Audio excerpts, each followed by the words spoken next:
പഠിക്കുക. അപ്പം ക്വസ്റ്റ്യൻസ് ആണ്, മലയാളം എല്ലാവരും കൃത്യം പഠിക്കുക. അപ്പോൾ ഒന്നാമത്തെ ചോദ്യം അതിന് മുമ്പേ നമ്മൾ ഇന്ന് ഏത് ഭാഗത്ത് നിന്നാണ് എടുക്കുന്നത്? കുട്ടിയുടെ പുഴ. കുട്ടിയുടെ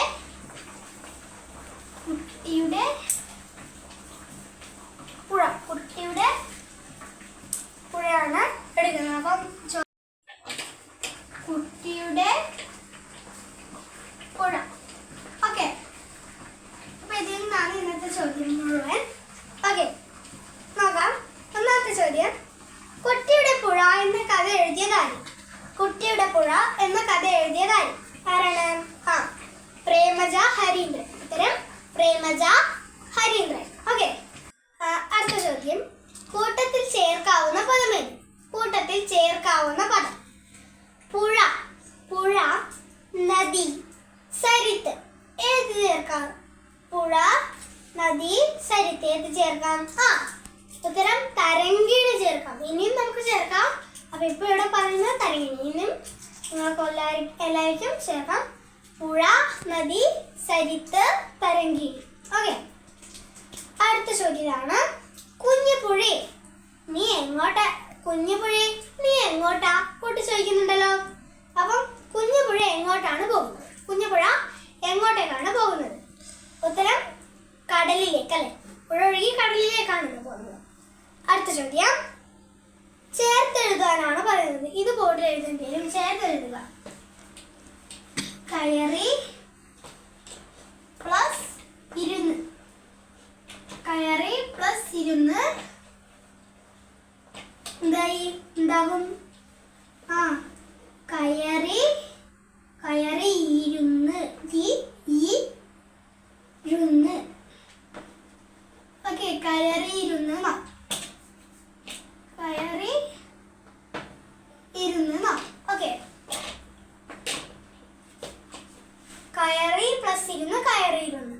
അടുത്ത ചോദ്യം, കുട്ടി ഇത്തിരി ഗൗരവത്തിലായി. അടിവരയിട്ട പദത്തിന്റെ വിപരീത പദം. ഗൗരവം എന്നാണ് അടിവരയിട്ട പദം. ഗൗരവം. ഇത് എഴുതേണ്ടി വരുന്നതാണ് എനിക്ക് തോന്നുന്നത്. കാരണം എന്ന് വെച്ചാൽ ഇത് നിങ്ങൾ ആദ്യമായിട്ട് കേൾക്കുന്ന ആവാനാ ചാൻസ്. ഗൗരവത്തിന്റെ വിപരീത പദം ലാഘവം ആണ്.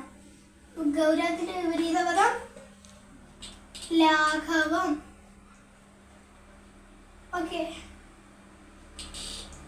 ഗൗരവം, ലാഘവം. ഓക്കെ, അടുത്തത്, കൂട്ടത്തിൽ ചേരാത്ത പദം. കൂട്ടത്തിൽ ചേരാത്ത പദം. തോണി, തോണി, വഞ്ചി, വള്ളം, വാഹിനി.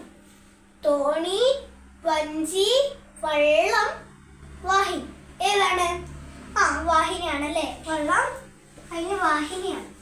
വെള്ളം, തോണി, വഞ്ചി എന്നൊക്കെ പറഞ്ഞത് എന്താണ്? തോണിയാണ്, അല്ലേ? തോണി. ഓക്കെ, അടുത്ത ചോദ്യം, പിരിച്ചെഴുതുക. പിരിച്ചെഴുതുക. നീന്തി കളിക്കാൻ.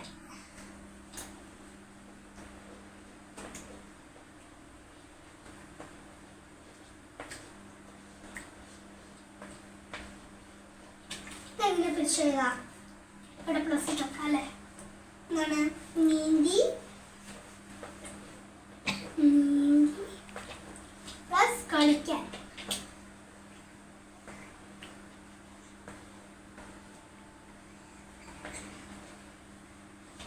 നീന്തി പ്ലസ് കളിക്കാൻ, നീന്തി കളിക്കാൻ. ഓക്കെ, അടുത്തത്, കൂട്ടത്തിൽ ഒരു മീനിനെ വെളുവെളുത്ത കൊറ്റി വന്ന് റാഞ്ചിക്കൊണ്ടുപോയി. ഈ വാക്യത്തിൽ തട്ടിക്കൊണ്ടുപോയി എന്ന അർത്ഥത്തിൽ പ്രയോഗിച്ചിരിക്കുന്ന പദമേത്? ഏതാണ്? ഒന്നുകൂടി വായിച്ചുതരാം. കൂട്ടത്തിലൊരു മീനിനെ വെളുവെളുത്ത കൊറ്റി വന്ന് റാഞ്ചിക്കൊണ്ടുപോയി. ഈ വാക്യത്തിൽ തട്ടിക്കൊണ്ടുപോയി എന്ന അർത്ഥത്തിൽ പ്രയോഗിച്ചിരിക്കുന്ന പദമേത്? അത് സിമ്പിളാണ് കണ്ടുപിടിക്കാൻ. ഇതിന്റെ ലാസ്റ്റും പോയിട്ടുണ്ട്, ആ വാക്യത്തിന്റെ ലാസ്റ്റും പോയിട്ടുണ്ട്. എന്താണ്? റാഞ്ചിക്കൊണ്ടുപോയി, അല്ലേ? ഓക്കെ, അടുത്തത്, അപ്പോഴേക്കും സ്ഥലം വിട്ടോ. ഒടുവിൽ കൊടുത്തിരിക്കുന്ന ചോദ്യചിഹ്നത്തിന് പറയുന്ന മറ്റൊരു പേരെന്ത്? വിട്ടോ. ഇത് കഴിഞ്ഞിട്ട് ഞാനിത് വെറുതെ എഴുതിയാണ്. വിട്ടോ എന്നല്ല ചോദ്യത്തിൽ പറയുന്നത്, സ്ഥലം വിട്ടോ എന്നാണ്. അപ്പം അത് കഴിഞ്ഞിട്ട് വിട്ടോ എന്ന് ചോദിക്കാറുണ്ട്. വിട്ടോ. അപ്പം ഈ ചിഹ്നത്തിന് ചോദ്യചിഹ്നം എന്നാണ് നമ്മൾ പറയാ, അല്ലേ? അപ്പൊ അതല്ലാണ്ട് വേറെ മലയാളത്തിൽ തന്നെ ഒരു പേരുണ്ട്. ഏതൊക്കെയാണ്?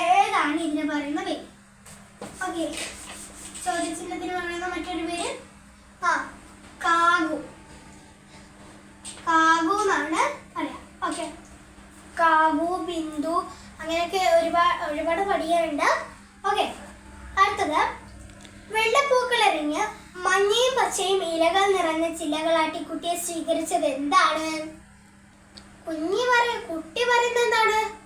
ഇതെന്താ കുഞ്ഞ് ആൽമരമോ എന്നാണ്. അത് ആൽമരമാണോ? അല്ല, അത് കണ്ടൽക്കാടാണ് അല്ലേ? എന്താണ്? കണ്ടൽക്കാടുകൾ. ഉത്തരം കണ്ടൽക്കാടുകൾ. അപ്പൊ ക്വസ്റ്റ്യൻ ഒന്നുകൂടി അയച്ചുതരാം. വെള്ളപ്പൂക്കളെറിഞ്ഞ് മഞ്ഞയും പച്ചയും ഇലകൾ നിറഞ്ഞ ചില്ലകളാക്കി കുട്ടിയെ സ്വീകരിച്ചത് എന്താണ്? ആ കുട്ടി എങ്ങനെയാ പറയുന്നത്? ഇതെന്താ കുഞ്ഞ് ആൽമരമോ എന്നാണ് പറയുന്നത്. പക്ഷേ അതെന്താണ് ശരിക്കും? കണ്ടൽക്കാടുകളാണ്. ഓക്കെ, അപ്പം ഇന്നത്തെ വീഡിയോയിൽ നമ്മൾ മലയാളം എടുത്തു. മലയാളത്തിൽ നമുക്ക് ഒരുപാട് കിട്ടിയിട്ടുണ്ട്. അപ്പം എല്ലാവരും ടെക്സ്റ്റ് കറക്റ്റ് പഠിക്കുക. അപ്പുറത്തെ വീഡിയോയിൽ പുതിയ വിഷയമായിട്ട് കാണാം. ലൈക്ക് ചെയ്യാനും ഷെയർ ചെയ്യാനും സബ്സ്ക്രൈബ് ചെയ്യാനും മറക്കല്ലേ. Bye bye.